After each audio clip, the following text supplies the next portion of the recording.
রাকিবুল ইসলাম রকিব ভাই, প্রধান অতিথি হিসেবে উপস্থিত আছেন বাংলাদেশ জাতীয়তাবাদী দল বিএনপি জাতীয় স্থায়ী কমিটির অন্যতম সদস্য, ফেসিস্ট হাসিনা পতন আন্দোলনের অন্যতম সেনাপতি বাবু গয়েশ্বর চন্দ্র রায়, উপস্থিত বাংলাদেশ জাতীয়তাবাদী ছাত্রদল কেন্দ্রীয় সংসদের বিভিন্ন পর্যায়ের নেতৃবৃন্দ সহ আমার প্রাণের সংগঠন বাংলাদেশ জাতীয়তাবাদী ছাত্রদল ঢাকা বিশ্ববিদ্যালয় শাখার বিপ্লবী সাধারণ সম্পাদক নাহিদুজ্জামান সুমন সহ ঢাকা বিশ্ববিদ্যালয় হল এবং বিশ্ববিদ্যালয় পর্যায়ের নেতৃবৃন্দ সহ ঢাকার বিভিন্ন ইউনিটের নেতৃত্ব সবাইকে জানাই বাংলাদেশ জাতীয়তাবাদী ছাত্রদল ঢাকা বিশ্ববিদ্যালয়ের পক্ষ থেকে সংগ্রামী শুভেচ্ছা ও বিপ্লবী অভিনন্দন। প্রিয় সহযোদ্ধা বন্ধুগণ, বক্তব্যের শুরুতে আমি শ্রদ্ধাভরে স্মরণ করছি ইতিহাসের সেই স্বনামধন্য মহাপুরুষকে, যিনি শুধু বাংলাদেশের স্বাধীনতা ঘোষণা করেই থেমে থাকেননি, অস্ত্র হাতে যুদ্ধ করে বাংলাদেশকে স্বাধীন করেছেন। মহান স্বাধীনতার ঘোষক শহীদ রাষ্ট্রপতি জিয়াউর রহমান এদেশের সকল ধর্ম, গোত্র, বর্ণ নির্বিশেষে সবাইকে এক প্ল্যাটফর্মে দাঁড় করিয়ে বাংলাদেশি জাতীয়তাবাদের মহান আদর্শ রচনা করে বাংলাদেশ জাতীয়তাবাদী দল বিএনপি প্রতিষ্ঠা করেছিলেন। সেই দলটি আজকে বাংলাদেশের মানুষের স্বাধীনতা, সার্বভৌমত্ব, গণতন্ত্র এবং সর্বোপরি সকল কিছুর উপর ভ্যানগার্ড হিসেবে কাজ করে আসছে। প্রিয় সহযোদ্ধা বন্ধুগণ, শহীদ রাষ্ট্রপতি জিয়াউর রহমানের অবদান সম্পর্কে, শহীদ রাষ্ট্রপতি জিয়াউর রহমানের অবদান রাজনীতি, অর্থনীতি, সমাজনীতিতে যে অবদান রেখে গেছেন, আমার মতো ক্ষুদ্র ব্যক্তির পক্ষে বলে শেষ করা সম্ভব না। আমি শুধু এটুকুই বলবো, শহীদ রাষ্ট্রপতি জিয়াউর রহমান যে আদর্শ বাংলাদেশে রচনা করে গেছেন, সেই আদর্শের একজন ক্ষুদ্র কর্মী হিসাবে আমি গর্ববোধ করি। একই সাথে শহীদ রাষ্ট্রপতি জিয়াউর রহমানের আত্মার শান্তি কামনা করে আমি আমার সংক্ষিপ্ত বক্তব্য শেষ করছি। ধন্যবাদ সবাইকে। বাংলাদেশ জিন্দাবাদ। শহীদ রাষ্ট্রপতি জিয়াউর রহমান অমর হোক। দেশনেত্রী বেগম খালেদা জিয়া জিন্দাবাদ। আগামী রাষ্ট্রনায়ক যাকে ঘিরে আমরা স্বপ্ন দেখি বাংলাদেশকে পুনরায় পুনঃপ্রতিষ্ঠিত করবো বলে আমাদের হৃদয় স্পন্দন দেশ নায়ক জনাব তারেক রহমান জিন্দাবাদ। ধন্যবাদ গণেশ চন্দ্র রায় সাহসকে। আমাদের এই আলোকচিত্র প্রদর্শনীকে সফল করার জন্য ঢাকা বিশ্ববিদ্যালয়ের নেতৃবৃন্দ গত এক সপ্তাহের বেশি সময় ধরে নিরলসভাবে পরিশ্রম করেছেন। আমরা পুনরায় তাদেরকে ধন্যবাদ জানাচ্ছি। আমরা খুবই সীমিত সময়ের মধ্যে আজকের এই আলোকচিত্র প্রদর্শনীর পূর্বে যে আমাদের সংক্ষিপ্ত আলোচনা সভা সেটি আমরা শেষ করবো। আপনাদের ধৈর্য ত্রুটি ঘটাবো না। সংক্ষেপে 1 মিনিট বক্তব্য রাখবেন বাংলাদেশ জাতীয়তাবাদী ছাত্রদল কেন্দ্রীয় সংসদের প্রচার সম্পাদক শরীফ প্রধান শুভ, যিনি আমাদের আলোকচিত্র প্রদর্শনীটি মনিটরিং করেছেন কেন্দ্রীয় সংসদের পক্ষ থেকে।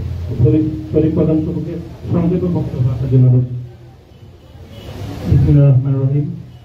মহান স্বাধীনতার ঘোষক শহীদ রাষ্ট্রপতি জিয়াউর রহমানের 43তম মৃত্যুবার্ষিকী উপলক্ষে জাতীয় ছাত্রদল আয়োজিত আজকের এই আলোকচিত্র প্রদর্শনী অনুষ্ঠানে উপস্থিত আছেন বাবু গয়েশ্বর চন্দ্র রায়, স্থায়ী কমিটির সদস্য, বাংলাদেশ জাতীয়তাবাদী দল। বিশেষ অতিথি হিসেবে উপস্থিত থাকবেন আহাদ রকিবুল ইসলাম বকুল ভাই, ছাত্র বিষয়ক সম্পাদক, বাংলাদেশ জাতীয়তাবাদী দল বিএনপি। সভাপতিত্ব করছেন রাকিবুল ইসলাম রাকিব, সভাপতি, বাংলাদেশ জাতীয়তাবাদী ছাত্রদল। সঞ্চালনায় নাসিরউদ্দিন নাসির, সাধারণ সম্পাদক, বাংলাদেশ জাতীয়তাবাদী ছাত্রদল।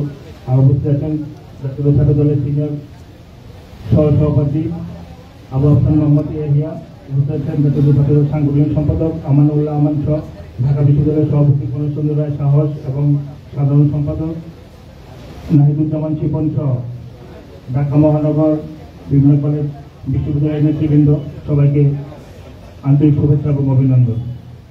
সংগ্রামী নেতৃবৃন্দ, মহান স্বাধীনতার ঘোষক শহীদ রাষ্ট্রপতি জিয়াউর রহমানের জীবন ও কর্মময় যে বর্ণাঢ্য জীবন, সেটি সংক্ষিপ্ত বক্তব্যের মাধ্যমে আসলে উপস্থাপন করা যাবে না।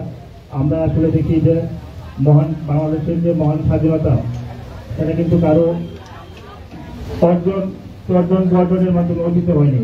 সেটি শহীদ রাষ্ট্রপতি জিয়াউর রহমানের মহান স্বাধীনতার ঘোষণার মাধ্যমে যে সূচনা হয়েছিল এবং যুদ্ধের ময়দানে নিজের সরাসরি উপস্থিত থেকে শহীদ রাষ্ট্রপতি জিয়াউর রহমান বাংলাদেশকে স্বাধীন করেছিলেন। কারণ তর্জনের মাধ্যমে বাংলাদেশের স্বাধীনতা অর্জিত হয়নি। শহীদ রাষ্ট্রপতি জিয়াউর রহমানের বর্ণাঢ্য জীবন আমরা দেখেছি যে উনি বাংলাদেশের যে সংঘাত মুহূর্তে 1971 সালে 25শে মার্চের পর যে সংঘাত মুহূর্তে সৃষ্টি হয়েছিল, সেই মুহূর্তে তিনি বাংলাদেশে হাল রয়েছেন এবং বাংলাদেশকে স্বাধীন করেছেন। সুতরাং আমরা শহীদ রাষ্ট্রপতি জিয়াউর রহমানের জীবন থেকে শিক্ষা নিতে পারি যে আজকে বাংলাদেশে যে ভয়াবহ অবস্থা বিরাজ করছে, যে সংকটময় অবস্থা বিরাজ করছে, সেই সিচুয়েশনে আমরা শহীদ রাষ্ট্রপতি জিয়াউর রহমানের জীবন থেকে শিক্ষা নিয়ে আমরা এই স্বৈরাচার হাসিনাকে বাংলাদেশ থেকে বিতাড়িত করে রাষ্ট্র ক্ষমতা থেকে টেনে নিতে নামে বাংলাদেশকে কলঙ্ক মুক্ত করবো, বাংলাদেশকে সংকট মুক্ত করবো। সবাইকে সেই আন্দোলনে সামিল থাকার আহ্বান জানিয়ে আমি আমার সংক্ষিপ্ত বক্তব্য শেষ করছি। আল্লাহ হাফিজ। বাংলাদেশ জিন্দাবাদ। শহীদ রাষ্ট্রপতি জিয়াউর রহমান জিন্দাবাদ। দেশনায়ক জনাব তারেক রহমান জিন্দাবাদ। দেশনেত্রী বেগম খালেদা জিয়া দীর্ঘজীবী হোক। আসসালামু আলাইকুম। আমাদের মধ্যে এখানে উপস্থিত হয়েছেন বাংলাদেশ জাতীয়তাবাদী ছাত্রদল কেন্দ্রীয় সংসদের সাবেক নেতৃবৃন্দ, উপস্থিত হয়েছেন বাংলাদেশ জাতীয়তাবাদী ছাত্রদল ঢাকা মহানগর পূর্বের বিপ্লবী আহ্বায়ক শেখ খালিদ হাসান জ্যাকি এবং ঢাকা মহানগর উত্তরের বিপ্লবী সাধারণ সম্পাদক রাসেল বাবু। আপনাদের সবাইকে আমরা আবারও ধন্যবাদ এবং কৃতজ্ঞতা জানাচ্ছি। বক্তব্য রাখার জন্য অনুরোধ করছি বাংলাদেশ জাতীয়তাবাদী ছাত্রদল কেন্দ্রীয় সংসদের বিপ্লবী সাংগঠনিক সম্পাদক জনাব আমানুল্লাহ আমান।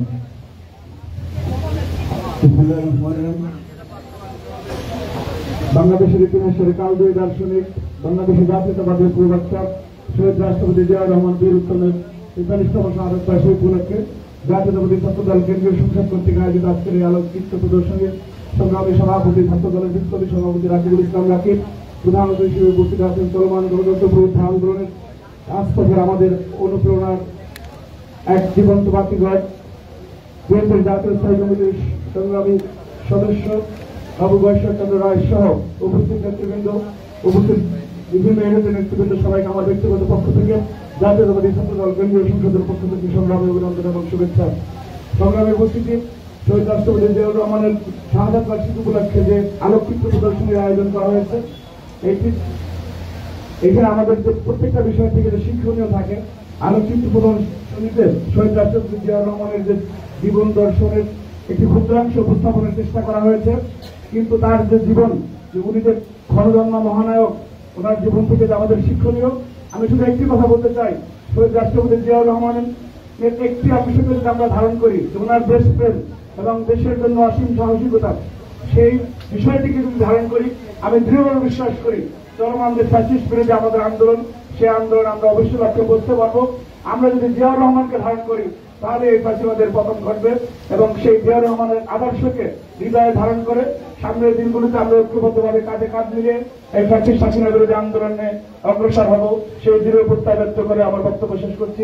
জাতীয়তাবাদী ছাত্রদল জিন্দাবাদ। শহীদ রাষ্ট্রপতি জিয়াউর রহমান অমর হোক। দেশনেত্রী বেগম খালেদা জিয়া জিন্দাবাদ। বাংলাদেশের অহংকার দেশনায়ক তারেক রহমান জিন্দাবাদ। ধন্যবাদ আমানুল্লাহ আমানকে। সংক্ষেপে বক্তব্য রাখার জন্য অনুরোধ করছি বাংলাদেশ জাতীয়তাবাদী ছাত্রদল কেন্দ্রীয় সংসদের সিনিয়র সহসভাপতি জনাব আবু আফসান মোহাম্মদ ইয়াইয়া।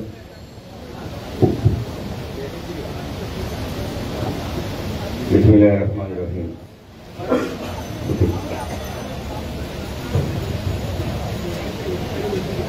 বাংলাদেশের প্রথম রাষ্ট্রপতি, মহান স্বাধীনতার ঘোষক, মহাকালের মহানায়ক, এই বদ্বীপের অপরাজীয় তারুণ্যের প্রেরণা, বাংলাদেশ জাতীয়তাবাদী ছাত্রদলের প্রতিষ্ঠাতা শহীদ প্রেসিডেন্ট জিয়াউর রহমানের ৪৩তম শাহাদাত বার্ষিকী উপলক্ষে বাংলাদেশ জাতীয়তাবাদী ছাত্রদল কেন্দ্রীয় সংসদ কর্তৃক আয়োজিত আজকে এই আলোকচিত্র প্রদর্শনীর সম্মানিত সভাপতি, বাংলাদেশ জাতীয়তাবাদী ছাত্রদল কেন্দ্রীয় সংসদের বিপ্লবী সভাপতি বন্ধুবর রাকিবুল ইসলাম রাকিব, উপস্থিত রয়েছেন বাংলাদেশ জাতীয়তাবাদী দল বিএনপির স্থায়ী কমিটির অন্যতম সদস্য জননন্দিত জননেতা বাবু বৈশ্বরচন্দ্র রায়, উপস্থিত রয়েছেন বাংলাদেশ জাতীয়তাবাদী ছাত্রদল কেন্দ্রীয় সংসদের বিপ্লবী সাধারণ সম্পাদক নাসিরউদ্দিন নাসির সহ আজকের এই অনুষ্ঠানের উপস্থিত নেতৃবৃন্দ এবং যারা শুনছেন সবাইকে বাংলাদেশ জাতীয়তাবাদী ছাত্রদল কেন্দ্রীয় সংসদের পক্ষ থেকে রক্তিম শুভেচ্ছা ও অভিনন্দন জানাচ্ছি।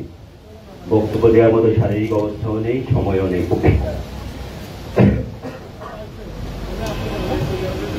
আপনাদের উদ্দেশ্যে শুধু একটি কথাই বলতে চাই, আজকের যে আলোকচিত্র প্রদর্শনী, এখানে আমাদের শহীদ প্রেসিডেন্ট জিয়াউর রহমানের কর্মময় বর্ণাঢ্য জীবনের অনেক কিছুই হয়তো বা আলোকপাত করা হয়েছে। আমি অন্য একটি বিষয়ে বলবো যেটি আসলে এভাবে দেখা যায় না, যেটা বোঝা যায়, মানুষের হৃদয়ে থেকে যায়, সেটি হচ্ছে, আমি সেই প্রসঙ্গে অবতারণা করতে চাই জিয়া রহমানের একটি দিক নিয়ে, সেটি হচ্ছে সততা বা অনেস্টি। শহীদ প্রেসিডেন্ট জিয়াউর রহমান বাংলাদেশের ইতিহাসে অন্যতম সৎ রাজনীতিবিদ ছিলেন। একজন রাজনৈতিক নেতাকে ডেফিনেটলি সৎ হতে হবে। সৎ বলতে তার কাজে সৎ হতে হবে, তার কর্মে সৎ হতে হবে, তার চিন্তায় সৎ হতে হবে, তার কমিটমেন্টে সৎ হতে হবে। আমরা যারা রাজনীতি করি, আমরা যারা শহীদ জিয়ার রাজনীতি করি, আমরা যারা বাংলাদেশ জাতীয়তাবাদী দল তথা বাংলাদেশ জাতীয়তাবাদী ছাত্র দলের রাজনীতি করি, আমরা শহীদ জিয়ার এই গুণকে, এই আদর্শকে ধারণ করে সামনে রাজনীতি করব।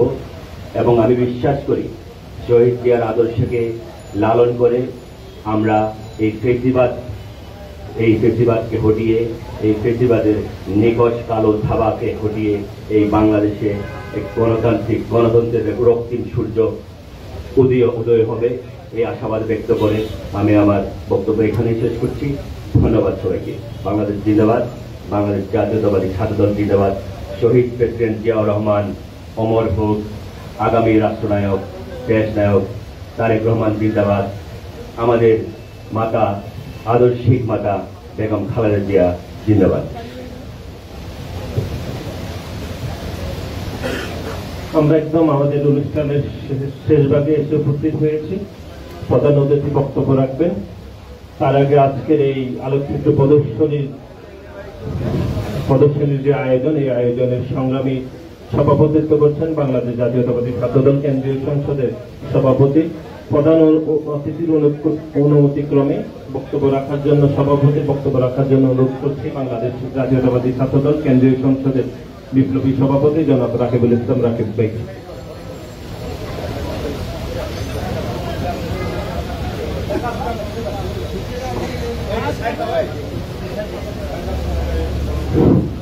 বিসমিল্লাহির রহমানির রহিম। মহান স্বাধীনতার মহান ঘোষক শহীদ রাষ্ট্রপতি জিয়াউর রহমানের ৪৩তম শাহাদাত বার্ষিকী উপলক্ষে আয়োজিত আজকের এই চিত্র প্রদর্শনী আলোচনা সভায় প্রধান অতিথি হিসাবে উপস্থিত রয়েছেন বিএনপি স্থায়ী কমিটির অন্যতম সদস্য, রাজপথে শত শতবার পরীক্ষায় উত্তীর্ণ বাংলাদেশের নেতৃত্ব বাবু গয়েশ্বরচন্দ্র রায়। প্রধান সঞ্চালনা করছেন বাংলাদেশ জাতীয়তাবাদী ছাত্রদলের বিপ্লবী সাধারণ সম্পাদক নাসির উদ্দিন নাসির। উপস্থিত রয়েছেন ছাত্রদল কেন্দ্রীয় সংসদের বিপ্লবী সিনিয়র সহসভাপতি আবু আফসান মোহাম্মদ ইয়াহিয়া, সাংগঠনিক সম্পাদক আমানুল্লাহ আমান, প্রচার সম্পাদক শরীফ প্রধান শুভ, দপ্তর সম্পাদক সহসভাপতি পদমর্যাদার জাহাঙ্গীর আলম সহ কেন্দ্রীয় সংসদের বিভিন্ন পর্যায়ের নেতৃবৃন্দ এবং উপস্থিত রয়েছেন ঢাকা বিশ্ববিদ্যালয় ছাত্রদলের বিপ্লবী সভাপতি গণেশচন্দ্র রায় সাহস, সাধারণ সম্পাদক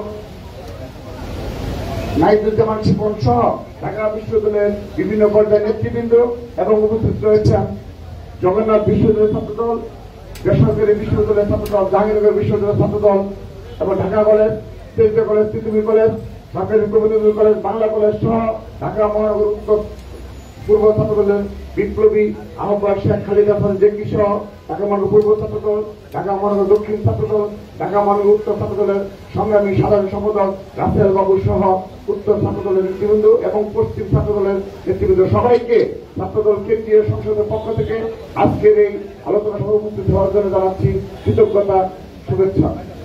সংগ্রামী নেতৃবৃন্দ, আমি আমার বক্তব্যের শুরুতেই কৃতজ্ঞতা প্রকাশ করছি আজকের এই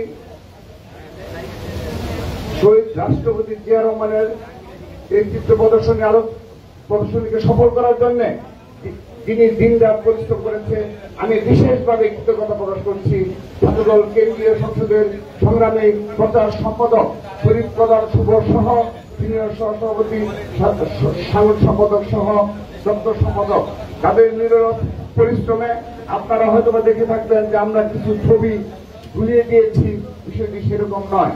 আপনারা এখানে লক্ষ্য করে থাকবেন, এখানে মেধা ও প্রজ্ঞার কতটা অপূর্ব সমন্বয় ঘটিয়েছি আমরা চেষ্টা করেছি যে গতানুগতিক ধারার অতীতে যেগুলো হয়েছিল, শহীদ রাষ্ট্রপতি জিয়া রহমানের ব্যক্তিগত জীবন, তার এই দেশের জন্য আত্মত্যাগের যে প্রতিচ্ছবির যে চিত্র প্রদর্শনী, সেগুলো থেকে ভিন্ন কিছু নিয়ে এসেছে। আপনারা যখন প্রতিটি ছবির পেছনে গল্প করে থাকবেন, তখন আপনারা বুঝতে পারবেন যে আমরা কতটা পরিশ্রম করে এই বিষয়গুলো আমরা আপনাদের সামনে নিয়ে এসেছি, এবং আজকের এই প্রদর্শনীকে সর্বাত্মকভাবে সফল করেছেন এবং তাদের নিরলস পরিশ্রমে সুষ্ঠুভাবে।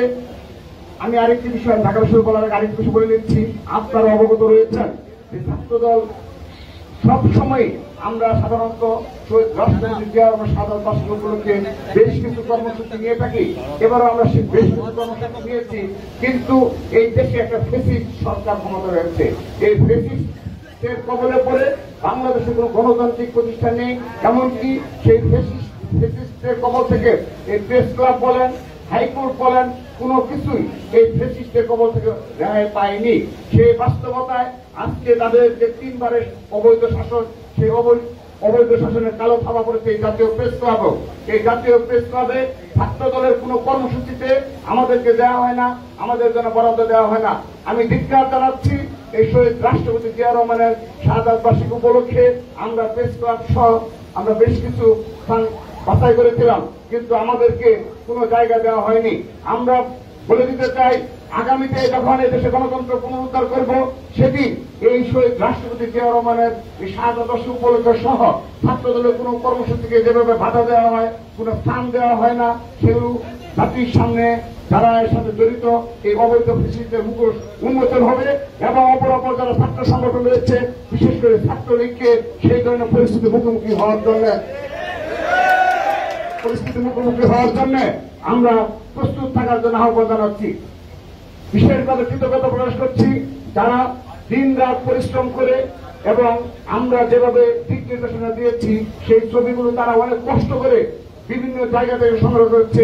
সেই ঢাকা বিশ্ববিদ্যালয় ছাত্র দলের বিপ্লবী সভাপতি সাহস এবং সাধারণ সম্পাদক নাহিদুজ্জামান শিপন, সাংগঠনিক সম্পাদক সহ সিনিয়র সভাপতি, সিনিয়র যুগ্ম সাধারণ সম্পাদক সহ ঢাকা বিশ্ববিদ্যালয়ের সকল পর্যায়ের নেতাকর্মীদের ছাত্র দলের পক্ষ থেকে কৃতজ্ঞতা জানাচ্ছি। আমরা আরেকটি বিষয় বলে আমি শেষ করে দিচ্ছি, আপনারা হয়তো অবগত রয়েছেন, আমরা ঢাকা বিশ্ববিদ্যালয়ে বিতাড়িত অবস্থায় রয়েছি, বারবার রক্তাক্ত হয়েছি, তারপর ঢাকা বিশ্ববিদ্যালয় থেকে আমরা থেমে যাইনি। আমাদের ঢাকা বিশ্ববিদ্যালয়ে আমরা আমাদের কৌশলগতভাবে আমরা আমাদের প্রচেষ্টা অব্যাহত রেখেছি। ক্যাম্পাসে আমাদের সহাবস্থান যতটুকু ফ্যাসিস্টের কবলের পরেও রক্ষা করা সম্ভব আমরা চেষ্টা করে যাচ্ছি। ঢাকা বিশ্ববিদ্যালয় ছাত্রদল প্রচেষ্টা অব্যাহত রেখেছে। সেই বাস্তবতায় আগামীতে এই বাংলাদেশের গণতন্ত্র পুনরুদ্ধার পর আমরা আমাদের আদর্শের জনক শহীদ রাষ্ট্রপতি জিয়া রহমানের সকল কর্মসূচি ঢাকা বিশ্ববিদ্যালয়ে পালন করবো ইনশাআল্লাহ। প্রিয় নেতৃবৃন্দ, আমি এখানে আর কোনো বক্তব্য রাখবো না। আমি শহীদ রাষ্ট্রপতি জিয়া রহমানের জীবন নিয়ে কোনো আলোকপাত করছি না, এই কারণে যিনি আলোকপাত করবেন তিনি আজকে প্রধান অতিথি হিসাবে বাবু গর্ষচন্দ্র রায়ের বক্তব্য শোনার জন্য আমরা সবাই অধীর আগ্রহে, এই তরুণ প্রজন্মের যারা রয়েছেন তারা নতুন কিছু শুনবেন সেই আশাবাদ ব্যক্ত করছি, এবং আপনাদের অনুরোধ জানাচ্ছি, আমরা হয়তোবা অনেক বিপুল সংখ্যক নেতাকে উপস্থিত হয়েছি। আমাদের দাদা গর্ষচন্দ্র রায় উদ্বোধন করার পরে হয়তোবা তার সাথে আমরা অল্প কিছু ছবিতে আপনারা করতে পারবেন, কিন্তু আপনারা ইউনিট অনুযায়ী আলাদা আলাদাভাবে প্রতিটি ছবির পেছনে গল্প বের করার চেষ্টা করবেন। আপনারা মনোযোগ সহকারে পড়বেন এবং সেগুলো সারা বাংলাদেশে প্রতিটি শিক্ষা প্রতিষ্ঠানে ছড়িয়ে দিবেন। আপনাদের যারা সহযোদ্ধা রয়েছে, যারা হয়তোবা গণতন্ত্র পুনরুদ্ধারে রাজপথে আসতে পারছে না, তাদেরকে বলে দিবেন হয়তোবা শিক্ষা পাঠ্যপুস্তক থেকে রাষ্ট্রপতি জিয়া রহমানকে এই ফ্যাসিস্টটা মুছে দিতে পারে, হয়তোবা মিডিয়াকে তারা নিয়ন্ত্রিত করতে পারে, কিন্তু লক্ষ লক্ষ লক্ষ লক্ষ ছাত্র দলের নেতাকর্মীদের বুকে আমৃত্যু জীবিত থাকবেন শহীদ রাষ্ট্রপতি জিয়া রহমান। এবং আপনারা এই শহীদ রাষ্ট্রপতি জিয়া রহমানের আদর্শকে ধারণ করে সর্বশেষ যে গণতন্ত্র পুনরুদ্ধার ডাক দেবেন দেশ নেওয়ার জনাব তারেক রহমান, সেখানে সর্বাত্মক ভূমিকা পালন করবেন সেই প্রত্যাশা, সেই প্রত্যয় ব্যক্ত করে, এবং এই শহীদ রাষ্ট্রপতি জিয়া রহমানের 43তম শাহাদাত বার্ষিকী উপলক্ষে ছাত্রদল কেন্দ্রীয় সংসদ কর্তৃক যে কর্মসূচিগুলো প্রণয়ন করা হয়েছে, বিশেষ করে শিক্ষা প্রতিষ্ঠানে যে বৃক্ষরোপণ অভিযান আমরা পরিচালনা করব, করছি, ইতিমধ্যে শুরু হয়েছে সেগুলো, এবং গতকাল বাংলাদেশের প্রতিটি শিক্ষা প্রতিষ্ঠান কিংবা শিক্ষা প্রতিষ্ঠান সংলগ্ন মসজিদে যে দোয়া মাহফিল হয়েছে সেই সকল ইউনিটকে ধন্যবাদ জানাচ্ছি। আপনারা আজ থেকে 5 তারিখ পর্যন্ত বিশ্ব পরিবেশ দিবস 5 জুন পর্যন্ত এই 5 দিন এখানে যারা রয়েছেন সকল ইউনিট সকল শুধুমাত্র শিক্ষা প্রতিষ্ঠানে বৃক্ষরোপণ করবেন, কর্মসূচি সফল করবেন সেই প্রত্যাশা রেখে আমি আমার বক্তব্য এখানে শেষ করছি। বাংলাদেশ জিন্দাবাদ, বাংলাদেশ জাতীয়তাবাদী ছাত্রদল জিন্দাবাদ, শহীদ রাষ্ট্রপতি অমর হোক, দেশ নেত্রী বেগম খালেদা জিয়া জিন্দাবাদ, আগামী রাষ্ট্রনায়ক দেশ নায়ক জনাব তারেক রহমান জিন্দাবাদ জিন্দাবাদ।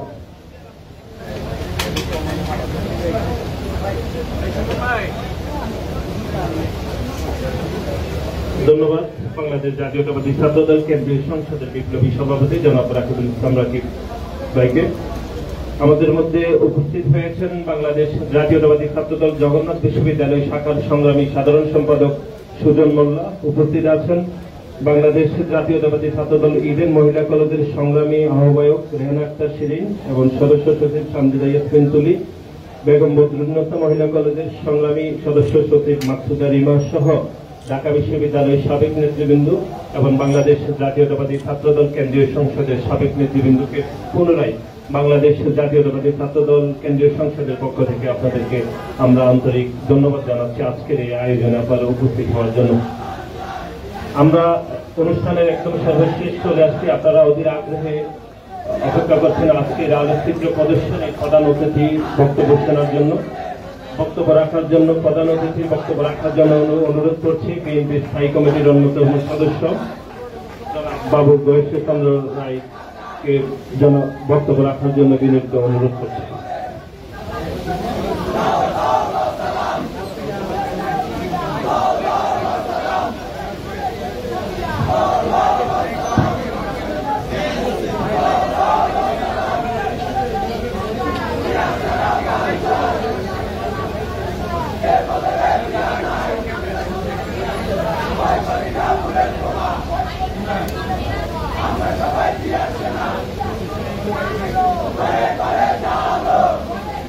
বাংলাদেশ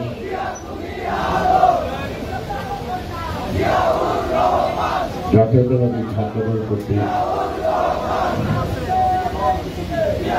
শয্যা ৪৩তম সাধারণ বার্ষিকী উপলক্ষে আয়োজিত আজকে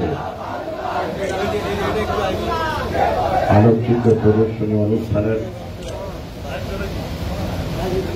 সংগ্রামী সভাপতি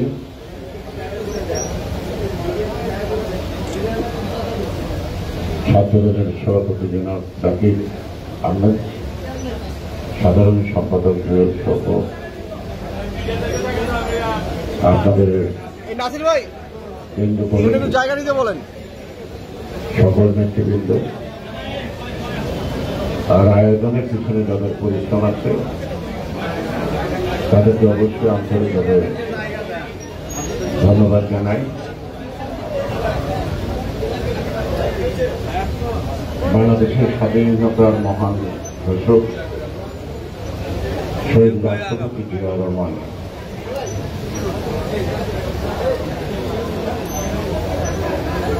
জীবনী আগের থেকে আজকের এই আলোক প্রদর্শন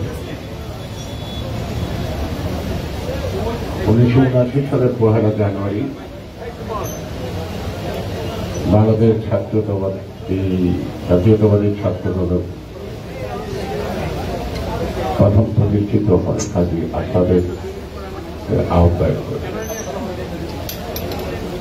গতকালটি জাতির জীবনে একটি মর্মান্তিক দুঃখের দিন, বেদনার দিন। আমরা সেই দিনটি গতকাল পাঠ করলাম। ছাত্রদলের জন্য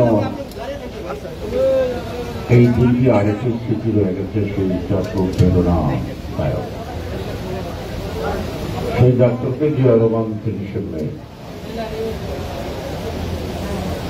রমনা পার্কের উল্টো দিকে একটা দেখতেন পুরাতন গণভবন নামে পড়েছে। এই গণভবনে সেদিন ছাত্রদলের কাউন্সিল বা কেন্দ্রীয় সম্মেলন অনুষ্ঠিত। হওয়ার কথা ছিল এবং তারা সংগঠিত হয়েছিল। তিনি চট্টগ্রাম থেকে সরাসরি ছাত্রদলের সেই কাউন্সিল উদ্বোধন করার জন্য আসবেন এই প্রত্যাশা নিয়ে সেদিন যারা ছাত্র নেতৃবৃন্দ ছিল তারা অপেক্ষা করছে। জিয়া রহমান আসেনি আষ্টতা শাহাদাত বরণের করুণ কাহিনী। ঘটনাচক্রে স্বাভাবিকভাবে এমন একটি ক্ষণজন্ম মহাপুরুষের ষড়যন্ত্রকারীদের শাহাদাত বরণটাকে কারো মধ্যে চেতনার উজ্জীবিত হল প্রতিবাদে। কেউ কেউ ভয়ে ভীত হয়ে সেই স্থান ত্যাগ করল। সকাল 8টায় এখান থেকে একটি মিছিল শুরু হয়। জাতীয়তাবাদী যুব দলের আমরা যারা তেসরা জুন বাইতুল মুকাররমে একটি জনসভা করার আয়োজনের দায়িত্বটি আমাদের উপর অর্পিত ছিল, তখন 60টি মাইক সকালবেলা এখানে প্রচার কার্যে রাস্তায় রাস্তায় অলিতে গলিতে নামতে, প্রায় 100-এর উপরে কর্মী। তখন আমি এবং গল্পটুলা বলু এখানে উপস্থিত। সকল মাইক রিক্সায় বাঁধা হল, কর্মীরাও রিক্সায় তুলল প্রচার করার জন্য। অমনি সময় সকাল 8টার সুস্পষ্টভাবে জানতে পারলাম সেই জিয়া রহমান আমাদের মধ্যে নেই। আমরা ছোট বড় ঊর্ধ্বতন নেতৃবৃন্দ তাদেরকে খোঁজার চেষ্টা করলাম না। তখন এটি অফিস, এই অফিসে তখন সকালবেলা নিশ্চয়ই নেতৃবৃন্দের উপস্থিত হওয়ার কথা না। আমরা এই সঠিক দেশ শুনল ছাত্র যুবক আমরা প্রথম মিছিল বের করলাম। এখান থেকে এই উল্টো পাশে জানি না কেন আমাদের মধ্যে সাহসিকতা আসলো, কেন আমরা ভীত হই নাই। জিয়ার চেতনাই বলে আমাদেরকে সেদিকটা উদ্বুদ্ধ করেছিল সাহসিকতা। আমাদের স্লোগানের ভাষা ছিল জিয়া তোমার কথা দিলাম স্বাধীনতা রাখত। আমাদের স্লোগানের ভাষা ছিল জিয়া তোমার কথা দিলাম গণতন্ত্র রাখত। এই দুটি শব্দের মধ্য দিয়ে আমরা যাত্রা শুরু করলাম। ফকিরাপুরের মোড়ে যাওয়ার পর আমরা পিছনে তাকিয়ে দেখি হাজারো লোক পথচলা মানুষগুলি প্রতিবাদের সাথে কারো স্ব উদ্যোগে তারা জিয়াই হত্যাকাণ্ডটাকে মেনে নিতে পারল না। আমাদের সাহসটা সঞ্চারিত হল। ফকিরাপুর থেকে বঙ্গবনের প্রধান গেট যখন যায়, পিছনে তাকিয়ে লোকজনেরা ছিল নাই। পুরো রাস্তা ভরা থাকলে মানুষের ঢল নামল। আমরা ঘুরে আবার পল্টনে যখন আসি, গণভবন থেকে যে সকল ছাত্ররা উপস্থিত ছিল কাউন্সিলে, সেই ছাত্র নেতৃবৃন্দ এই প্রতিবাদ মিছিলে অংশগ্রহণ করে। যখন ঢাকা শহরের মানুষের ঢল নামছে, তখন আমাদের নেতৃবৃন্দ সবাই এখানে আসলেন। আমার যতটুকু মনে পড়ে, সেদিন সারা দেশটা ছিল শোকার্ত, কিন্তু শোককে শক্তিতে পরিণত করে উত্তাল ঝড় বলল এর প্রতিবাদে। এই প্রতিবাদের ভাষা নেপথ্যের ষড়যন্ত্রকারীরা বুঝতে পারল, তাই তারা সেদিন পিছিয়ে যেতে গেল। ওই দিনই একটি নতুন সরকার গঠন হওয়ার কথা। সেদিন বিএনপির সরকার, সেদিনই কিন্তু না থাকার কথা। কিন্তু মানুষের যে শক্তি, যে জনশক্তি, সেই শক্তির কাছে অস্ত্র দিতে না। সেদিন ঢাকা শহরটাই ছিল একটা মিছিলের শহর, প্রতিবাদের শহর। কেউ ঢাকা ছেড়ে যায়নি। আমাদের জিয়া মরদেহ পেতে একটা লম্বা সময় লাগলো। এর মধ্যে গায়েবী জানাজা, আজকের স্টেডিয়াম ভরপুর। এই জানাজার মধ্যে হঠাৎ বৃষ্টি। দলীয় কার্যালয় থেকে জিয়া রহমানের একটি পোর্ট্রেট ওখানে নিয়ে গেছিলাম, সেই খাবার হাত থেকে নিয়ে গেল বলতে পারবো না। অর্থাৎ জনতার জিয়ার যে ছবি জনতার হাতে চলে গেল। দেখলাম টাকাতে ফেলতে মিছিল অনেক দূর করছে। জানাজার লোকগুলোই মিছিলে যোগ না দিয়ে উপায় থাকলো না। সামরিক কর্মকর্তা যারা জানাজার অংশগ্রহণ করেছিল তারা অনেকটাই ভয়ে জনরোষে আপনার কথাই কিনা তারা অনেকটাই কিন্তু পালিয়ে কোনো রকম যেতে পারবে। অঝরে বৃষ্টি হচ্ছে, খবর আসলো জিয়া রহমানের লাশ ঢাকায় আসছে। তখন আমরা যখন ইঞ্জিনিয়ার্স ইনস্টিটিউট গিয়ে যাচ্ছি, সেই রাস্তাটা হাঁটু পারি না, কিন্তু গোড়ালিটা ডুবে যায়। কিন্তু এই বৃষ্টি বাদলা, এই ঝড় তুফান কোনো কিছু আটকাতে পারল না জনগণের ঝড়কে। সেই জনগণ আস্তে আস্তে হাজির হল আজকে প্রধানমন্ত্রীর কার্যালয়ে, তখন সংসদ ভবন, সেখানে জিয়া রহমানের মরদেহ। আমার নিজের চোখে যেটা দেখলাম, ওই সামরিক বাহিনীর লোকটা সেখানে শৃঙ্খলা রক্ষা করছে। একজন লোক লুঙ্গি পরা হাতে থাকে, তার জিয়া রহমানকে দেখার জন্য সে একটু সামনে বাড়ছিল। আর্মির কোন এক মেজর তাকে ধাক্কা দিয়ে ছড়িয়ে দিতে গিয়ে বলছিল ডিসিপ্লিন রক্ষা করে। লোকটার বাড়ি কখন কোথায় তখন বুঝলাম তার কথার মধ্য দিয়ে। নোয়াখালীর ভাষায় সুস্পষ্ট ভাবে ছাতিটা হাতে নিয়ে মেজরের বুক বরাবর করলেন। একটা অস্ত্রার গাড়ি দিয়ে বলল, শৃঙ্খলা, তোমরা কোথায় ছিল? আমি সেই ভাষায় বলছি না, তুমি যেটা বলছে, অর্থাৎ মানুষের চোখে মুখে যে আগুনের তেজ সেটা লক্ষ্য করেছে।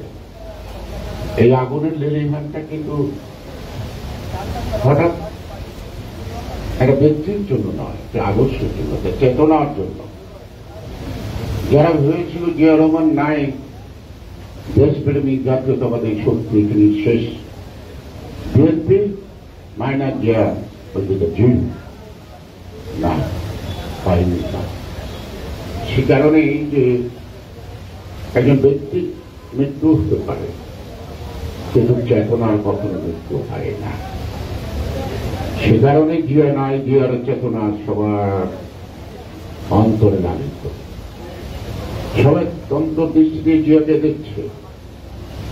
প্রতি পদে পদে প্রত্যেকটা আন্দোলনের বাঁকে বাঁকে জিয়ার কথা মনে পড়ে। শুধু কি তার জন্মদিনে বা শাহাদাত বার্ষিকীতে না, সবসময় দুর্যোগ, সবসময় জাতির উপর যখন কোন অগণতান্ত্রিক শাসন ব্যবস্থা ফেসিবাদের জন্ম হয়, তখন এই প্রতিবাদী মানুষের অন্তরে নাড়া দেয় জিয়াকে। সে কারণেই জনগণ এবং বিএনপির সকল নেতাকর্মীরা এত সাহসী, এবং তাদের মধ্যে যে উদ্দীপনা, শত বাধা বিপত্তি, এমনকি যাদেরকে এই যে গুলি করে মারছে ছাত্রদেরকে, সাধারণ মানুষকে। শুক্রবার যদি না হয়ে রোববার হতো, তাহলে কোর্ট কাছারিতে ছাত্র দলের নেতার সংখ্যা উপস্থিত থাকতো কমপক্ষে 1000 টাকা। অর্থাৎ এই যে প্রতিদিন মিথ্যা মামলার হাজিরা নিয়ে আদালতকে মোকাবেলা করা। বন্যরা বনে সুন্দর, শিশুরা মাতৃত্ব, আর ছাত্ররা কোথায় সুন্দর? তাদের শিক্ষা প্রতিষ্ঠানে। মা বাবা কত সাত করে আপনাদেরকে পাঠিয়েছে লেখাপড়া করবে। আপনার প্রত্যেকটা ছেলে মেধাবী, মেধাবী না হলে ঢাকা বিশ্ববিদ্যালয়তে সুযোগ পেতেন না। কিন্তু সেই মেধা কি হচ্ছে আজকে? মেধার অপমৃত্যু হচ্ছে ধীরে ধীরে।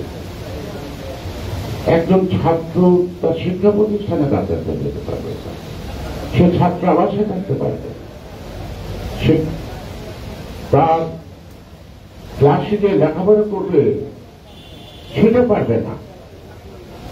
17 বৎসরে কত সম্ভাবনা জীবন হারিয়ে গেল।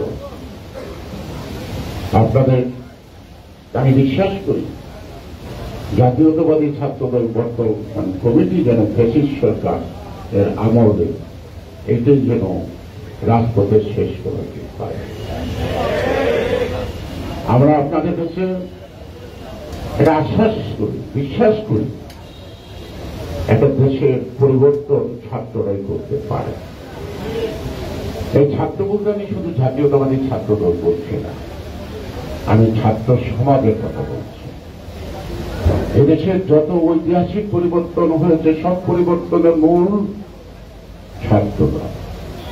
যখন অন্যায় অত্যাচারের প্রতিবাদ কারা করেছে ছাত্ররা, 69-এর গণঅভ্যুত্থান কারা ঘটিয়েছে ছাত্ররা 11 দফার মাধ্যমে। 62 সালের শিক্ষা আন্দোলনে ছাত্ররাই ভূমিকা রেখেছিল। 52-এর ভাষা আন্দোলনে আজকে যারা যারা দাবি করে না, সেদিন ছাত্রদের বুকের তাজা রক্ত দিয়ে এই ভাষা মাতৃভাষাকে প্রতিষ্ঠিত করে। এবং 69-এর ছাত্রদের যে সম্মিলিত প্রয়াস গণঅভ্যুত্থান, সেই অভ্যুত্থান শেখ মুজিবুর রহমান যেখানে ফাঁসি রশি পড়ে গলায়, সেখান থেকে সে নিঃশর্ত মুক্তি পেয়ে মানুষের সামনে আসে। সুতরাং ইতিহাস যদি পড়তে চাই, ইতিহাস যদি ঘাটতে যাই, তাহলে ছাত্রদলকে তাদের অবদানকে আলাদা করে এই দেশের ইতিহাস হবে না 100 বৎসরে। কিন্তু আজকে সেই ছাত্র সমাজের কাছে মানুষ অনেক কিছু প্রত্যাশা করে। প্রত্যাশা পূরণের অদম্য বাসনা আপনাদের আছে, কিন্তু পারিপার্শ্বিক অবস্থায় আপনাদের সেই চেতনাবোধের বিস্ফোরণ পড়ানোর সুযোগ থাকে। আপনারা মাঝে মাঝে যান বিশ্ববিদ্যালয়ে, সেখান থেকে আপনাদেরকে রক্তাক্ত হয়ে ফিরে আসতে পারে। ছাত্ররা তো বিশ্ববিদ্যালয়ে যাবে কেন? তারা বিশ্ববিদ্যালয়ে থাকবে। ছাত্ররা ক্যাম্পাসে মিছিল করবে, প্রতিদিন করবে। ছাত্ররা আড্ডায় থাকবে ক্যান্টিনে ছাত্রদের নেতৃবৃন্দের সাথে। আর ছাত্ররা যেদিন ক্যাম্পাস ছেড়ে রাজপথে আসবে, সেদিন কোন সরকার টিকে না। এই হল ইতিহাস।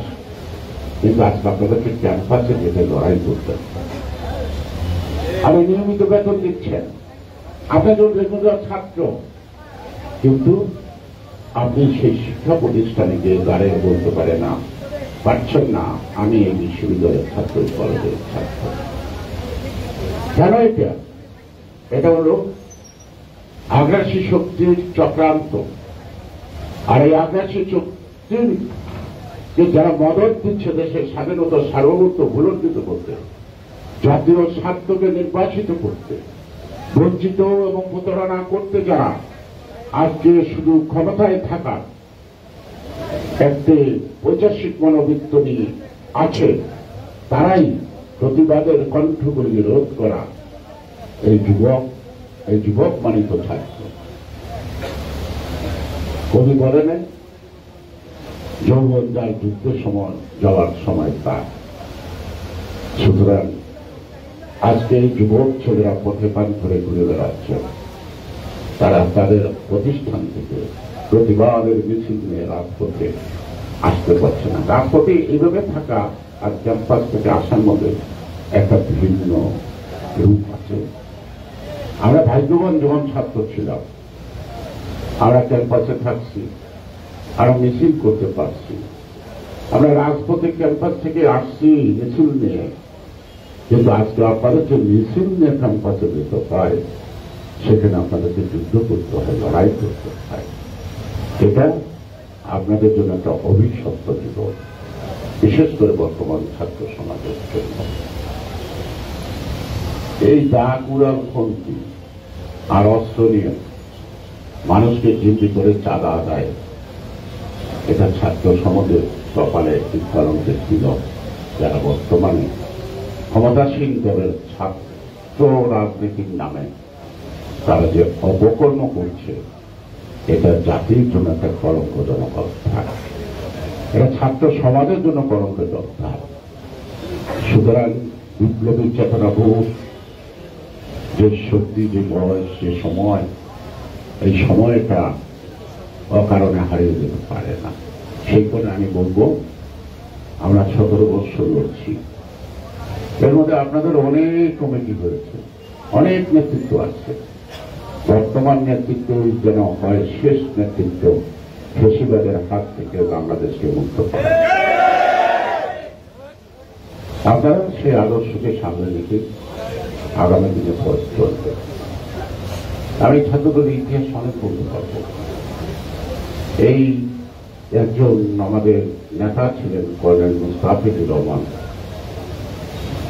তিনি দ্বিতীয় মহাসচিব দলের, অর্থাৎ এই 34 পরে কর্নেল মুস্তাফিজুর রহমান, আসাম মুস্তাফিজুর রহমান, তিনি দলের ভাগ ধরেছিলেন মহাসচিব হিসেবে। তিনি যখন স্বরাষ্ট্রমন্ত্রী ছিলেন, তিনি অক্লান্ত পরিশ্রম করে এই ছাত্রদলটি গঠন করেছিলেন। সেই কারণে সেই সময় কর্নেল মুস্তাফিজুর রহমান সকল ছাত্রের মুখে একটি নাম ছিল, নেতা না, ভাই না, বড় ভাই।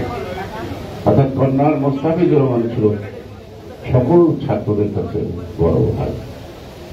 অত্যন্ত রাগী মানুষ মনে করত, চেহার দিকে তাকাতে ভয় লাগত, কিন্তু তার অন্তর আত্মাটা একটা শিশুর মতো ছিল। যেই কারণে তিনি ছাত্রদের সাথে যখন কথা বলতেন, তখন ছাত্ররা, জিয়া রহমানের অনেক কথা বললে আপনারা মনে কিছু করেন না। জিয়া রহমান যখন ঢাকা বিশ্ববিদ্যালয়ে প্রথম যায়, সেদিন তার উপর আক্রমণ হয়েছিল, কিন্তু তিনি কিন্তু এই আক্রমণকে মাথা পেতে দিচ্ছেন। তিনি আগে গিয়েছেন ভিড় খাওয়ার পরেও, কাউকে গুলি করতে দেয় নাই তার নিরাপত্তা কর্মীদেরকে। তিনি সামনে বাড়ছেন আর বলছে, আপনারা আসেন, আপনাদের কি দাবি আছে আপনারা বলেন, আমি আপনাদের সাথে একাত্ম হয়ে আপনাদের সাথে থাকতে চাই। তিনি কিন্তু সেদিন জয় করছেন বিশ্ববিদ্যালয়ে তিনি জয় করেছেন। তিনি সেদিনকার ছাত্রদের মন জয় করতে পেরেছিলেন। সুতরাং যেহেতু যুবদলটা আগে গঠিত হয়েছিল এবং যুবদলটা তখন সংগঠিত, সেই কারণেই আমাদেরকে সারা দেশে ঢাকা বিশ্ববিদ্যালয়ের বিভিন্ন জায়গায় এই ছাত্রদলকে বেড়ে ওঠার পিছনে আমাদেরকে পিছিয়ে ছায়ার মতো থাকতে হতো। জড়মান ছাত্ররা রাজনীতি করবে, শুধু স্লোগানের মধ্যে সীমাবদ্ধ থাকবে না, উৎপাদনমন্ত্রী রাজনীতির চেতনা বোধ তাদেরকে জানতে হবে, শিখতে হবে। তাই তিনি এই স্বাভাবিক জেনারেল এডুকেশনের চেয়ে বেশি জোর দিয়েছিলেন কারিগরি শিক্ষা ব্যবস্থার মধ্যে দিয়ে। অর্থাৎ শিক্ষিত বেকার যুবক নয়, শিক্ষা শেষে প্রত্যেকটি হাতে হবে কর্মের হাত বেকার থাকলে জাতির উন্নয়ন সম্ভব হবে না। এই দূরদৃষ্টি নিয়ে তিনি ছাত্র রাজনীতিতে একটি আমূল পরিবর্তন তিনি আনতে পারলেন। ছাত্র অবস্থায় এখন যেটা করে ঢাকা বিশ্ববিদ্যালয়, এই কাহিনী তো পত্রিকার জায়গা হবে না, প্রতিদিন লাগবে। আর এই কাহিনী দেখলে আমরা লজ্জিত হয়ে আমাদের মাথায় হেঁট হয়ে যায়। আমাদের সন্তান, আমাদের ভাই, ওরা কিনা এত খারাপ, এত খারাপ।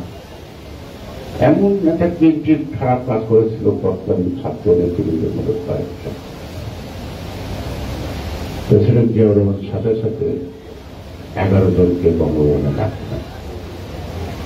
ছোট্ট একটা ঘটনা নেই, বলল টাকার দরকার, টাকা রোজগার করতে হবে, তার ছাত্র অবস্থা কেন, ছাত্র রাজনীতিতে কেন, এখন কি আগের মধ্যে লড়ে যাওয়া না বিদেশে যাওয়া। ওনার জীবনের একটা ইতিহাস, 11 জন ছাত্র নেতাকে সেই দিন পাসপোর্ট করে বিদেশে পাঠিয়ে দেন, দেশে ঢুকতে দেন না। তার মধ্যে একজন পরে ফেরত আসলো, ছাত্রদলের সাধারণ সম্পাদক গোলাম হোসেন। তিনি অধ্যাপক গোলাম হোসেন নামে পরিচিত ঢাকা বিশ্ববিদ্যালয়। তাদের কিন্তু দেশ থেকে বের করে দেওয়া হয়েছিল। অর্থাৎ জিয়াউর রহমান সোহাগ করতেন, শাসন করতেন। তিনি দুটোই পাশাপাশি রাখতেন। তিনি যেমন আদর করতেন, তেমন তিনি কঠোর শাসন করতেন। সেই কারণেই আমি জিয়াউর রহমানের কথা কি বলবো, অনেক কথা, সেই কথা শেষ করতে গেলে সারাদিন বললেও শেষ করবে না। তবে আমার ক্ষুদ্র জীবনে অনেক জ্ঞানী জ্ঞানী মানুষের সান্নিধ্য লাভ করেছি, অনেক বড় বড় রাজনীতিবিদের সান্নিধ্য লাভ করেছি। তারপরে আমি যা বুঝেছি, জিয়া তুলনা জিয়াই। জিয়াউর রহমানের সাথে কাউকে তুলনা করে ছোট করারও প্রয়োজন নাই, আর জিয়াউর রহমানকে বড় করারও প্রয়োজন নাই। কারণ সততার প্রশ্নে তিনি অভিজ্ঞ, রাষ্ট্র পরিচালনায় দক্ষতার পরিচয় দিয়েছেন। জাতিকে বিখণ্ডিত নয়, ঐক্যবদ্ধভাবে সৃজনশীল কাজে, রাষ্ট্রীয় উন্নয়নে তিনি জনগণের অংশীদারিত্বতা নিশ্চিত করছেন। তিনি বিশ্বাস করতেন, without the participation from the peoples, state can not be continue. মানে দেশ যেটা কন্টিনিউ সম্পর্ক করতে পারে না জনগণের অংশীদারিত্ব ছাড়া। তিনি তার প্রতিটি কাজে জনগণের অংশীদারিত্বতা অত্যন্ত অনুপ্রেরণার সাথে করেছেন। তিনি ছিলেন স্বল্পভাষী, ইউটিউবে তিনি পরচর্চা পরনিন্দা করতেন না। তাকে অনেক জায়গায় রাজনীতি আসনের ক্ষমতা আছে, কিন্তু কোন প্রশ্নের উত্তর তিনি দিতেন না। একদিন ক্যাপ্টেন হারেন চৌধুরী সমবায় মন্ত্রী, মিনিস্টার, পল্টন একজন সবাই জিয়াউর রহমানকে যা মন চাই তাই বলেছে আওয়ামী লীগের নেতারা, কিন্তু সবারই রক্ত টক করছে উত্তর। ক্যাপ্টেন হারেন চৌধুরী জিয়াউর রহমানকে 27 নম্বর দোতলার অফিসে বলুন, স্যার কথা আছে, বসেন, খুব উত্তেজিত মনে হচ্ছে ব্যাপারটি। বলে না স্যার, একটা ফাইনাল করতে হবে। কি ফাইনাল? বলে আমাদের রাজনীতিটা আজকে নির্ধারণ করতে হবে। রাজনীতি নির্ধারিত না করে কি রাজনীতি করছেন নাকি? প্রেসিডেন্ট জিয়াউর রহমান উত্তর দিল, কি রাজনীতি বলে? এই যে আজকে পল্টন মধ্যে ওরা এটা সে বলছে, সব আমার কানে আছে। তার কি কোনো উত্তর নাই? না, কোনো প্রয়োজন নাই। আমি নতুন ধারায় নতুন চিন্তায় দেশকে করতে চাই। আমার 19 দফা কর্মসূচি গণমানিক ধারে পৌঁছে ওদের কথা বলে সময় নষ্ট করবেন না। ওরা কম্বল চুরিকে খ্যাত, এটা সেটা অনেক কিছু আছে, এটা জনগণ জানে। আর জনগণ জানে বলে ওদেরকে প্রত্যাখ্যান করছে। সুতরাং ওদের সম্পর্কে আপনার মুখ দিয়ে কেন কথা বলতে যাবে? কেন বলতে যাবে? এই তো যেমন প্রত্যেকটি রাজনীতিবিদ নেতাদেরকে বঙ্গভবনে ডেকে ডেকে চা খাওয়াতেন, তাদের সাথে গল্প করতেন। অর্থাৎ থেকে দেশ চালানোর জন্য তিনি একটি কালেকটিভ ইনিশিয়েটিভ দিয়েছিলেন। তিনি সকল রাজনৈতিক দল, এই আওয়ামী লীগের নেতারও জিয়াউর রহমানের বঙ্গভবনে গিয়ে তার সাথে গল্প করেছেন। সকল রাজনৈতিক দলের নেতারা তিনি অবসর করে তিনি থাকতেন। জিয়াউর রহমান মারাত্মকভাবে দলটাকে মনিটরিং করতেন এবং যখন কখন তাকে টেলিফোন করতেন সেটা বোঝা ছিল খুব ভাগ। একদিন দুপুরবেলা, তখন ওই 27/9 পল্টনে আমাদের পুরানা পল্টনে অফিস, মাত্র রাষ্ট্রপতি নির্বাচন গেছে। আমরা কতিপয় 5-7 জন ছেলে দুপুরবেলা কিন্তু খেয়ে দিয়ে কেউ চেয়ারে একটু ঘুমায়, কেউ গল্প, হঠাৎ করে টেলিফোন পায়। টেলিফোনটা ধরলাম, ধরার পরে বলল যে আবুল কাসেম সাহেব আছেন নাকি? অর্থাৎ আবুল কাসেম মানে যুবদলের president, at the same time কি বলছে ইউথ মিনিস্টার। তার বলল যে না, উনি তো এখন অফিসে আছে। আমি জানতে চাইলাম কে বলছেন। আমার তো জানতে হবে কেন করছে। বলল প্রেসিডেন্ট বলছে। আমি বললাম কোন জেলার প্রেসিডেন্ট? কারণ যুবদল অফিসে তো আগে থানা জেলার প্রেসিডেন্ট বাংলাদেশের প্রেসিডেন্ট। আমি সরাসরি বললাম পার্লামেন্ট জায়গা নাই, 5 মিনিট পর আবার টেলিফোনটা বাধ্যতা ধরল। এবার প্রেসিডেন্টের এডিসি বলছে যে মহামান্য প্রেসিডেন্টের এডিসি বলছি তিনি কথা বলতেন। টেলিফোনটা ধরার পরে বুঝলাম 5 মিনিটের যে কণ্ঠটা সেই কণ্ঠটা। এখন আপনারা একটু ভাবেন তো তখন আমার অবস্থাটা কি, আমার যদি প্রেশারে যদি তাহলে কি হচ্ছে। তো বলতে আমার দিদা নাই, বুকটা ধরপড় করছেন, কি করলাম, কি উত্তর দিলাম। কথা বলছেন জোরে একটা ধমাকে বলে কথা বলছেন না কেন। আমি খুব আস্তে আস্তে মধ্যে বেরোলো, সরি স্যার, নো সরি, আমি ভুল করেছি। প্রেসিডেন্ট সরাসরি টেলিফোন করে, আপনি ভুল করেন না। কথা বলে আমাকে একটু মোটামুটি ভাবে নিশ্চিত করলো যে আমার আর কোনো ভয়ের কোনো কারণ নাই। এটা আমারই ভুল। একটা প্রেসিডেন্ট একটা অফিসে টেলিফোন করবে লোকে হয়। এই যে এখন আপনি কথা বলতেছেন এডিসি যখন লাগিয়ে দিচ্ছেন, এই কিন্তু জিয়াউর রহমান। এবং কোন মন্ত্রী কি করে রাত্রিবেলা কোন তার কাছে খবর থাকলে তিনি সাথে সাথে যেভাবে যেটুকু অ্যাকশন নিতে পারে। একজন প্রয়াত মন্ত্রী, আওয়ামী লীগেরও মন্ত্রী ছিল, পরে জিয়াউর রহমানের মন্ত্রিসভার মন্ত্রী উত্তরবঙ্গের, আবার তিনি এরশাদের মন্ত্রী হয়ে আপনার কেন তিনি জিয়াউর রহমানের কাছে জানাইল সন্ধ্যার পরে উনি গাড়িতে উঠতেন। তো কোথায় যায়, আপনি প্রেসিডেন্ট, আপনারা কি করে বলছি, তার মানে একটা খারাপ ইঙ্গিত করলো। আচ্ছা, সমাধান হয়ে যাবে। তো ওই লোককে প্রতিদিনই 8টা বাজে ধানমন্ডি অফিসে থাকতে হবে, আসে জিয়াউর রহমান রাত্রি 2টা 2:30 পর্যন্ত কাজ করে, আর সে বসে থাকে এরকম করে 7 দিন পার করে। অর্থাৎ সন্ধ্যাকাল সময় অন্যখানে সে কি করতো না করতো সেটা বুঝে নিতে হবে। এখন 7 দিন তো তার এত একদিন বেরোচ্ছি, আমরা ওই লোক সামনে বারান্দায়, তো ওই লোক বলে যে স্যার আপনি এত রাত্রি যাবেন।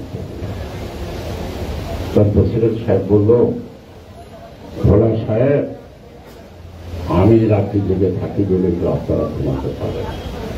কথাটা ঠিক রাখতে হবে যে একটা দেশের অভিভাবক রাষ্ট্রপতি, আমি জেগে থাকি বলেই তো আপনারা ঘুমাতে পারেন। অর্থাৎ জনগণের ঘুম নিশ্চিত করতে হলে রাষ্ট্রের কর্ণধারকে জেগে থাকতে হবে, সে ঘুমাতে পারে না। এমন খণ্ড খণ্ড ছোট ছোট কথার মধ্যে দিয়ে যে প্রাণীগুলি যে আমাদের মধ্যে আছে, যা আমাদের এখনো মনে আছে, এখন এটাকে লালন করার চেষ্টা করি। সেই কথা বলতে গেলে অনেক সময়ের ব্যাপার, অনেক ইতিহাস লিখতে হয়। আমার হঠাৎ করে অনেকের অনুরোধে আমি এখন লেখা শুরু করলাম। আমি 30,000 ওয়ার্ড লিখলাম, কিন্তু জিয়াউর রহমানের কর্মজীবনের এখনো 5% লিখতে পারিনি। এটা বিশাল ব্যাপার, মুক্তিযুদ্ধ, এরশাদ বিরোধী আন্দোলন, নাকি খালেদা জিয়া, জিয়াউর রহমানের থেকে শুরু কত কিছু না, ফেরত যে কত হবে জানি না, তুমি চেষ্টা করে দেখি ছাপি বা না ছাপি একটা দলিল থাকে, সেখানে আপনারা অনেক কিছু জানতে পারবেন। কারণ আমরা ভাগ্যবান যে জিয়ার খাওয়ার টেবিলে বসে খেতে পারছি, তার সাথে তর্ক করতে পারছি। তিনি কিন্তু সমালোচনাকে খুবই করতেন, আহ্বান করতেন। কেউ যদি তাকে এই যে আপনারা বক্তৃতার সময় দিলে বলেন না যে পাম মারতেছে বা চাকরি পরীক্ষা করতেছে, এই জাতীয় ভাষা যদি কারো মুখে আসতো, বলতে চোখ বেটা, অনেকের ব্যাংক খেতে গেলে বেটা সারা অন্য শব্দ, চোখ বেটা বস, তার বলতে কথা। আপনি বলতে যদি দিচ্ছেন এইটা হচ্ছে না, ওটা হচ্ছে না, এটা সঠিক হচ্ছে না, এটা ব্যাটিক হচ্ছে, উনি কিন্তু অপরটা হাতে তাড়িয়ে দিলেন, আপনি আরো বলেন। অর্থাৎ সমাজের চিত্রটা আপনার মুখ থেকে বেরিয়ে আসুন, দলের ছোট বিচ্ছুতিগুলি কারো মুখ থেকে বেরিয়ে আসুন। যদি দুটি আমি না জানতে পারি তাহলে আমি সেটা সমাধান করবো কিন্তু।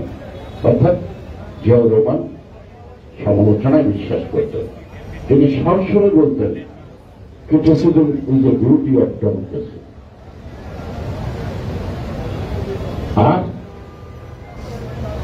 প্যাশন্স, এই যে ধৈর্য ধারণ, অপরপক্ষকে আঘাত না করা, সেই জন্য একেবারে এই প্রশ্নটা ক্যাপ্টেন হারেনচন্দ্রকে উত্তর দিয়েছিল যে passions is the pre condition of democracy.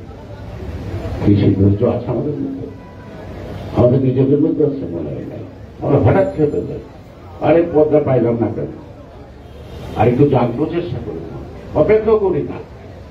এই যে এখানে আমান আছে, আমি এখন চিনলাম, হয়তো চেহারাই চিনি, নামের সাথে আমান চিনি না। কেউ তো গ্রেপ্তার হয়েছিল, যথেষ্ট টর্চার করছিল।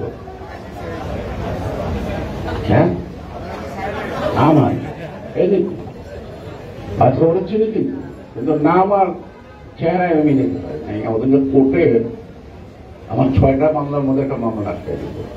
কি আটকে দিল? পুলিশ কর্মকর্তা বলছে কেউ লক্ষ্য করে আমানুল্লাহ আমান উনি 164 করছে ওনার সম্পর্কে। এখন আমাদের উকিলরা বলছে আমানুল্লাহ আমান তো জেলে ছিল, তাই আমানুল্লাহ আমান না, ছাত্র আমানুল্লাহ আমান। তারপরে আমাদের আইনজীবীরা যার মাধ্যমে সে জামিনটা হয়েছে সে উপস্থিত ছিল, তখন বলছে যে আমানুল্লাহ আমান ছাত্র নেতা অলরেডি বেল আউট। তখন একটু আর বিরক্ত হয়ে জজ সাহেব বলল যে জিয়ারু সাহেব 164 আছে এটা জেনে আসছে, যিনি 164 বললেন তিনি বেল আউট, এই খবরটা রাখেন না কেন? তারপরে আর কি করা হলো, আমার জামিনটা হলো না, ওই 164 সে দিছে কি দেয় না এটা স্বর্ণ কথা, অর্থাৎ ওখানে বলা হইল। আর দিতেই পারে, আমরা যখন দল করি, আপনারা যখন রাজনীতি করেন, কখনো কোনো হুকুম তো দিতেই পারে, এটা তো কোনো অন্যায় না। আমি হুকুম দিয়েছি আমানকে, তাই আমান লাঠি সুতারে মারামারি করছে, হ্যাঁ করতেই পারে। আমরা নির্দেশ দিতেই পারি স্বৈরাচারীর বিরুদ্ধে, ঠিক কিনা? এটা তো অস্বাভাবিক কিছু, এটা তো অন্যায় কিছু না। এখন রাজ্যের যদি কোনো নির্দেশনা না দেয়, সব তো হাত ধরে বসে আছে। পরে বলবেন রাকিব ভাই প্রেসিডেন্ট এমন ঘটনা করলো, আমার কিছু করলো না, আমরা তো রেডি ছিলাম, আমরা সেদিন দেখা দিতাম, এরকম কথা আসে না। তো সুতরাং যারা লিডার তারা তো কর্মীদেরকে নির্দেশ দিবেই। তো জিয়াউর রহমান রাজনীতিবিদদের নির্দেশ দেয় নাই, সেই কারণেও তো জিয়াউর রহমান কি করছে, আমি বিহার বলতে পলিটিশিয়ান, তিনি সেদিন উচ্চকণ্ঠ বলেছেন বাংলাদেশের স্বাধীনতার ঘোষণা করেছে। আমাদেরকে পাক হানাদার বাহিনীকে দেশ থেকে বিতাড়িত করতে হবে, মাতৃভূমিকে রক্ষা করতে হবে, আপনারা সবাই ঝাঁপিয়ে পড়ুন। উনি যদি সেদিন এই কথা না বলতেন, ওই তাজউদ্দিন সাহেব ভারত পর্যন্ত যাইয়া প্রবাসী সরকার গঠন করতে পারতেন না। সে কারণে আমি বলছি যে আওয়ামী লীগের মুক্তিযোদ্ধার অভাব নাই, সব প্রবাসী মুক্তিযোদ্ধা, রণাঙ্গনের সাথে তাদের কোন সম্পর্ক নেই। আর জিয়াউর রহমান রণাঙ্গনের মুক্তিযোদ্ধা, রণাঙ্গনে নেতৃত্ব দিয়েছেন। He is the first man যিনি বাংলাদেশ প্রতিষ্ঠিত করেছিলেন রৌমারীদের 2টি ধারাকে কেন্দ্র করে, যেখানে সিভিল সার্জন, যেখানে আদালত বসত, যেখানে ট্যাক্স আদায় হতো, অর্থাৎ বিশ্বকে দেখাতে হবে যে সিম্বল অফ দ্য স্টেট তিনি প্রতিষ্ঠিত করেছিলেন। এবং 12 লক্ষ টাকা তখন আমাদের এই অস্থায়ী সরকারের কাছে প্রেরণ করেছিলেন, বাকি টাকা তিনি যুদ্ধে খরচ করেছেন।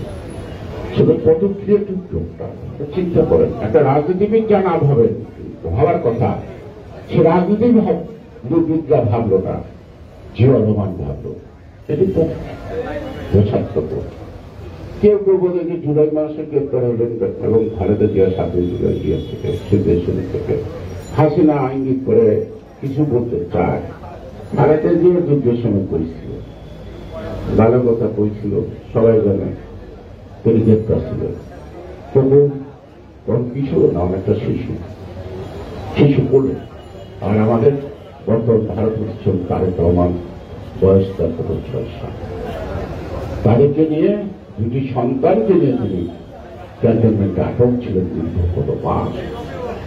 আমি বুবু হাসিনাকে জিজ্ঞেস করতে চাই, বুবু আপনি কইছিলেন ধানমন্ডি 28 নম্বর বাড়িতে এটার ভাড়া কে দিত? পাকিস্তান সরকার। আপনার বাড়িতে নিরাপত্তা দিত কারা? পাকিস্তানি কর্নেল মেজররা। আপনি বলেছেন আপনার যে সন্তান জয় যেদিন ভূমিষ্ঠ হয় আপনাকে যে ডিউটি দিয়েছেন মেডিকেলে, সেই সুরটা চালিয়েছেন একজন কর্নেল সাহেব। মাঝে মাঝে যেতেন মেডিকেল চেক আপ করতে যেতেন মেডিকেলে, সেই গাড়িতেও চালাইতো পাকিস্তানি আর্মিরা। 9 মাস পাকিস্তানের বাজার খেয়েছেন, ভাত খেয়েছেন, মাছ খেয়েছেন, ডাল খেয়েছেন, মাংস খাইছেন, আরামে দিন কাটাইছেন। আপনি খোঁজ করেন খালেদা জিয়া কোথায় ছিলেন না? এটা আপনার মানায়? মানায় না, মানায় না। সুতরাং কোন অর্জনে যার কোন পরিশ্রম নাই, ত্যাগ নাই, তার অহমিকা থাকা ভালো না, তার বেশি গর্ব করে কথা বলা ভালো না।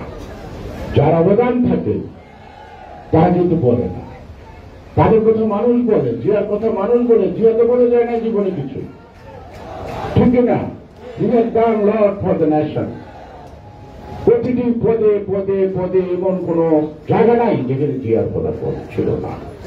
শিল্পে যান, কৃষিতে যান, খাল খননে যান, শিক্ষায় যান, তারপরে বাণিজ্যে যান,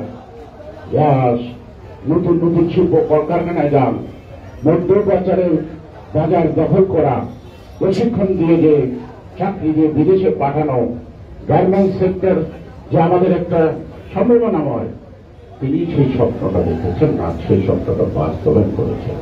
কিসের উপরে দাঁড়িয়ে এখন সরকার চালাচ্ছেন? বিদেশি রেমিটেন্স, তার সমুদ্রী মানুষের আর গার্মেন্টসের। এই দুটি ছাড়া শেখ হাসিনা কি আনতে পারছেন? কোথেকে আয়াতপথ তৈরি করছেন? পারেন নাই। যাই হোক, যা ছিল তা দিয়েছেন আপনার মুখের ভাষা অনুযায়ী। আপনি একদিন বলেছিলেন ইন্ডিয়াকে আমি অনেক দিচ্ছি, আমার আর দেওয়ার কিছু নাই। ইন্ডিয়া ছিল যে মনে রাখতে বল, তার মানে আপনি ইন্ডিয়াকে অনেক কিছু দিচ্ছেন, আনছেন বাংলাদেশের জন্য কিছুই আনেন নাই। বরং বাংলাদেশটা আগামী দিন অনিশ্চিত সার্বভৌমত্ব একটা ভিত্তি প্রস্তর স্থাপন করছে। এই ভিত্তি ভাঙতে হবে আমার সেই শত শহীদের রক্তে অর্জিত বাংলাদেশ। সেই জিয়া তিনি বীরুত্তম, আমি বলি না, তিনি সব উত্তমের উত্তম, তার নাম জিয়া। জিয়া আসলে মৃত্যুবার্ষিকী। জিয়াকে কেন্দ্র করে আমার একটি লেখা ছিল, জন্মে তোমার ধন্য হলো বাংলাদেশের মাটি, দেশ দরদি জিয়া তুমি সোনার চোখ হাতে। জিয়া রহমান সোনার চোখ হাতে। জিয়া রহমান সমালোচনার ঊর্ধ্বে। জিয়া রহমানের দেশকে নিয়ে কোনো কটাক্ষ করার সুযোগ নাই, তার সততা নিয়ে কোনো কথা বলার কোনো মানুষের সুযোগ নাই। সুতরাং আমি অনেক লোক দেখেছি, কিন্তু আমি একটি লোককে মনে রেখেছি, সেটা হল আমার দেখা জিয়াউর রহমান। এই জিয়াউর রহমান যখন হারিয়েছে আরেকটি জিয়া দেখব, এটা আমি আশা করি না, কিন্তু তারপর জিয়াউর রহমানের চিন্তা চেতনা ধারাবাহিকতা পূর্ণ করছেন বেগম খালেদা জিয়া 9 বছর রাজপথে থেকে। তাকে আটকে যারা দলটাকে ধ্বংস করতে চায় তাদের মধ্যে চুন কালি দিয়ে আজকে ভারপ্রাপ্ত তারেক রহমান, চেয়ারম্যান তারেক রহমান আজকে দলের হাল করেছে। প্রায় তাকে নিয়ে আসবে না, ওই ক্ষমতা আপনার নাই। তাকে আনতে হবে না, সে মাতৃভূমিতে আসবে। যেদিন আসবে সেদিন যে ঢেউ উঠবে, সেই ঢেউ আপনি কোথায় তলায় দেবেন, ভেসে দেবেন, সেটা নিয়ে হবে। সেটা নিয়ে ভাবেন।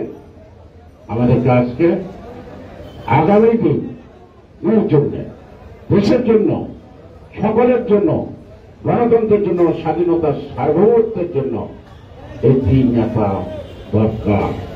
যিনি আমাদের অগ্রভাগে আছেন, নেতৃত্ব দিচ্ছেন জনাব তারেক রহমান, তাকে আপনারা দয়া করে ফাঁকি দিবেন না।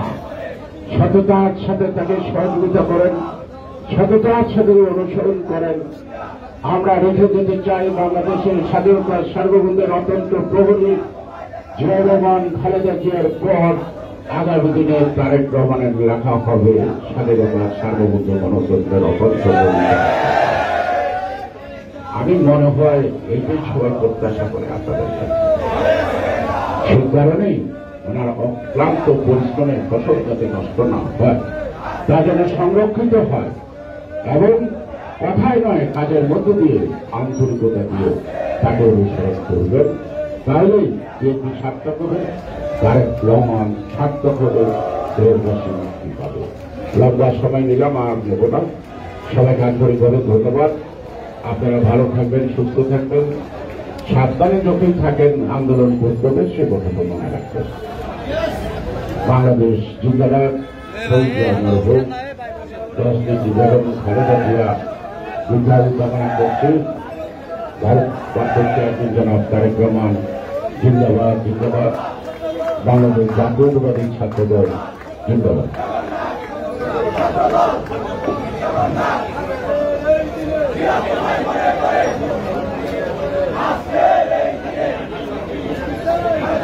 আপনারা সবাই যা জায়গায় আছেন, আপনাদের কিন্তু যেভাবে আপনাদেরকে পরামর্শ দেবে সেভাবে থাকবেন এবং সুন্দর জিনিসটা সুন্দর রাখবেন। একটু ছবি তোলার জন্য ধাক্কাধাক্কি করে অসুন্দর করবেন না। আমি পরম করুণাময় ঈশ্বরের আশীর্বাদ বা আল্লাহর নাম নিয়ে আপনাদের আজকে শহীদার কর্মময় জীবনে যে চিত্র প্রদর্শনীর শুভ প্রদর্শনী ঘোষণা করছে।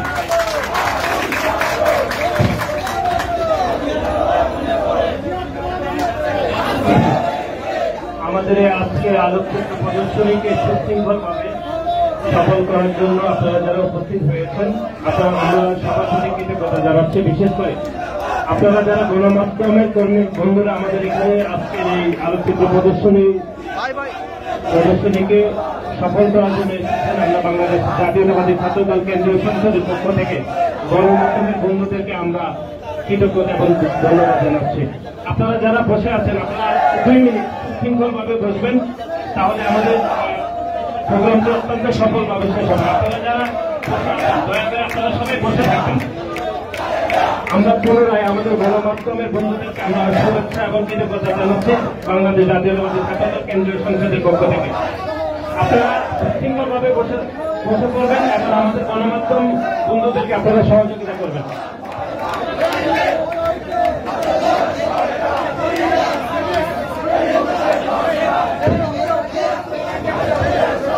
বসে পড়েন, বসে পড়েন, বসে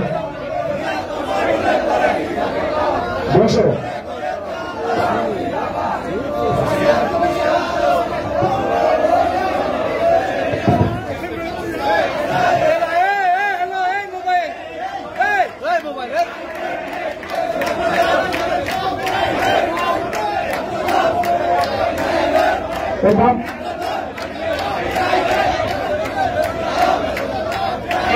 এইখানে যারা দাঁড়িয়ে আছেন আপনারা দয়া করে একটু 1 মিনিটের জন্য একটু বাইরে যান।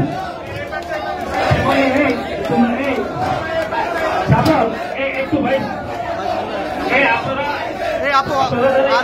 রয়েছেন 1 মিনিটের জন্য একটু বসেন অথবা 1 মিনিটের জন্য বাইরে যান।